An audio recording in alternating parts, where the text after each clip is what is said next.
बिस्मिल्लाहिर्रहमानिर्रहीम। स्टूडेंट मेरे पास कुछ और नोट्स थे जो कि मैं आप सबके साथ शेयर करना चाहती हूँ। इसमें statistic and sampling, statistical populations क्या है, फिनाइट पॉपुलेशंस क्या है, इनफिनाइट, एग्जिस्टेंस, हाइपोथेटिकल, सैम्पल या टारगेट पॉपुलेशंस क्या है, या जो आपने प्रोबेबिलिटी या नॉन प्रोबेबिलिटी सैम्पलिंग या विद एंड विदाउट रिप्लेसमेंट या आप स्ट्रेटिफाई या क्लस्टर का डिफरेंस देखना चाहते हो तो इन नोट्स में बहुत अच्छे तरीके से लिखा हुआ है।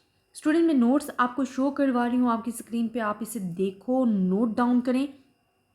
एक एक लाइन में आपको डिफाइन किया गया है कि फिनाइट पॉपुलेशंस के जिसमें हम काउंटिंग कर सकते हैं, इनफिनाइट पॉपुलेशंस के जो अनकाउंटेबल होती है। ये तमाम चीज़ें मैं प्रीवियस डिस्कस कर चुकी हूँ, लेकिन नोट्स अच्छे बने हुए हैं, इस वजह से मैं आप लोगों के साथ शेयर कर रही हूँ ताकि आप ज़्यादा से ज़्यादा इससे फ़ायदा उठा सको।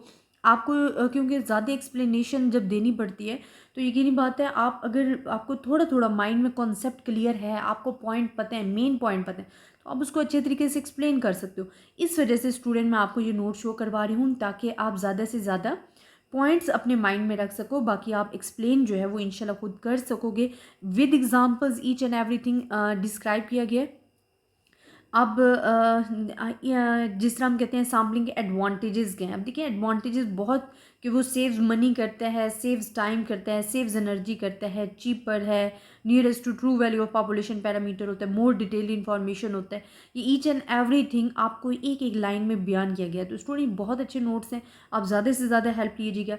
सैम्पल क्या होता है कि जब हम कहते हैं सैम्पल सर्वे क्या है या सैम्पल क्या है, कि जब आप सैम्पलिंग क्या है, कि जब आप सैम्पल बार बार सेलेक्ट कर रहे हो, the process is called the sampling, वो प्रोसेस आपके पास सैम्पलिंग हो जाता है। यही तमाम चीज़ें, इनके disadvantage, advantage, each and everything आपको बयान किया गया, आपने नोट करने हैं। सैम्पलिंग विद रिप्लेसमेंट क्या होता है, सैम्पलिंग विदाउट रिप्लेसमेंट क्या होता है, इनकी एग्जांपल्स क्या हैं, ये तमाम चीज़ें आप देख सकते हो। ईच एंड एवरीथिंग मैंने आपको कहा कि एग्जांपल से डिस्क्राइब किया गया। इसी तरह साइज ऑफ द पॉपुलेशन आपको भी पता है, कैपिटल एन से शो किया जाता है। Sample size of the sample जो होता है स्मॉल एन से शो किया जाता है। एग्जिस्टेंस पॉपुलेशंस क्या होती है, इसी तरह हाइपोथेटिकल पॉपुलेशंस क्या होती है, sample and target population most important है, आपके एग्जाम्स में भी बहुत बार आ रहा होता है, तो हमने इसको भी माइंड में रखना है कि आपके पास सैम्पल पॉपुलेशन क्या होती है, ये टारगेट पॉपुलेशन आपके पास क्या है। आप देख सकते हैं नॉन प्रोबेबिलिटी सैम्पलिंग क्या है, प्रोबेबिलिटी सैम्पलिंग क्या है, हमारे पास डिफरेंट इसके डिस्क्राइब किया गया। स्टूडेंट बहुत अच्छे नोट्स हैं, आप बार बार कह रही हूँ कि इनसे ज़्यादा से ज़्यादा मटेरियल जो है आप इकट्ठा कर सकते हैं, ठीक है। इसी तरह सैम्पलिंग मेथड जो मज़ीद डिवाइड हो जाता है प्रोबेबिलिटी या नॉन प्रोबेबिलिटी सैम्पलिंग में, या प्रोबेबिलिटी सैम्पलिंग को हम कह रहे होते हैं रैंडम सैम्पलिंग, या नॉन प्रोबेबिलिटी सैम्पलिंग को नॉन रैंडम सैम्पल कह रहे होते हो आप।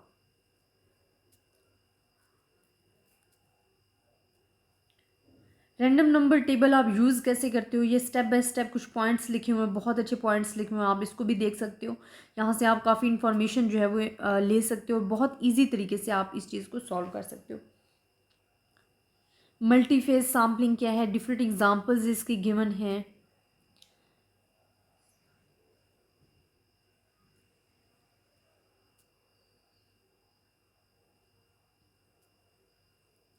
आपके पास मेथड्स गिवन है स्टूडेंट, ये ईच एंड एवरीथिंग आप डिस्क्राइब कर चुके हो। मैं सिर्फ और सिर्फ आपको ये जो वीडियो बना रही हूँ, नोट्स शो करवा रही हूँ ताकि आप नोट्स ज़्यादा से ज़्यादा जो है स्टूडेंट्स के पास जाएँ और वो हासिल कर सकें।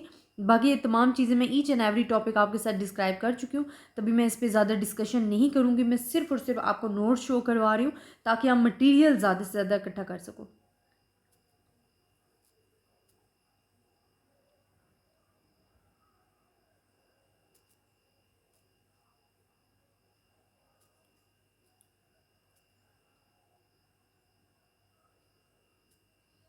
और भी मेरे पास इंशाल्लाह नोट्स पड़े हैं, मैं स्टूडेंट्स आपके साथ ज़्यादा से ज़्यादा शेयर करूँगी ताकि आप लोग ज़्यादा से ज़्यादा फ़ायदा उठा सको और इजीली इसको डिस्क्राइब। ये सिस्टमेटिक जो हमने क्लस्टर प्रोबेबिलिटी का एक हमारे पास आ जाती है, काइंड्स आ जाती है सिस्टमेटिक प्रोबेबिलिटी सैम्पलिंग, तो ये सिस्टमेटिक एग्जांपल और वो तमाम चीज़ें डिस्क्राइब की गई हैं और आपकी बुक में एक्सप्लेन किया गया है, लेकिन ये शॉर्ट नोट्स आपको दे रही हूँ कि आप इनमें से मेन पॉइंट्स जो हैं वो आप ले सकते हो।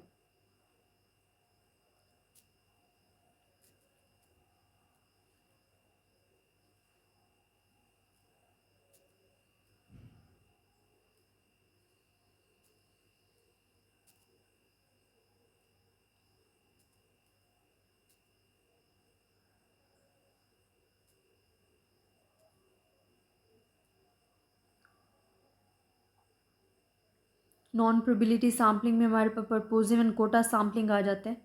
वो भी आपके पास शॉर्ट नोट्स में आपने मेन पॉइंट्स माइंड में रखने हैं, बाकी आप लोग लिख सकते हो।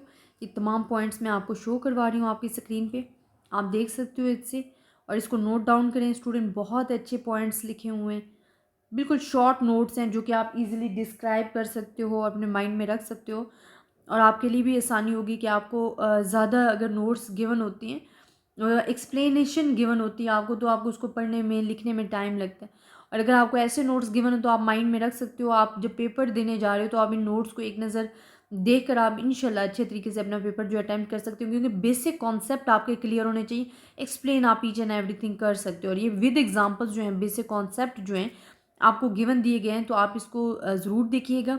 सिस्टमेटिक रैंडम सैम्पल्स की जो हमारे पास एग्जाम्पल्स वगैरह, ये तमाम नोट्स मैं आपको शो कर रही हूँ, आप इनको देखो, ज़्यादा से ज़्यादा इसे मटेरियल इकट्ठा करो।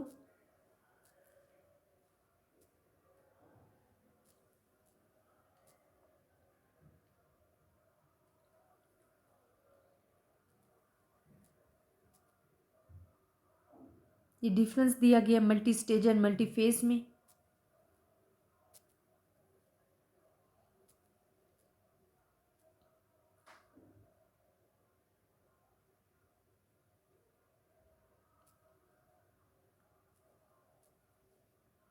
Cluster and stratified random samples जो हैं, ये हमारे पास बहुत ज़्यादा इनके पॉइंट्स जो आपस में मिलते हैं, जिसकी वजह से बहुत ज़्यादा स्टूडेंट कंफ्यूज हो जाते हैं, तो इनका डिफरेंस बड़े अच्छे तरीके से किया गया, आप वो भी देख सकते हो।